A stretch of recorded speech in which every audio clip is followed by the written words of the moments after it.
I am a college professor, spend my days teaching Python, data structures, and many programming languages. But I have a confession. When you spend all the time teaching, you actually don't get to write much of a code. So, what problem I see? Over the last few years, I realized my practical and hands on technical skills were starting to slip.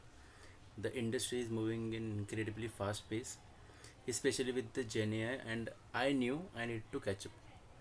So, to be clear, I am not leaving the classroom. I love teaching, but I am going back to the square one. I am starting completely from the scratch to learn modern development of a modern backend development and build AI applications. So, what my goal is with my channel, I want to grow into a sharper, more technical developer so I can actually help my student in a much better, more practical way. This is my raw, unedited journey to get there. Hit subscribe and let's start with the day one. Thank you.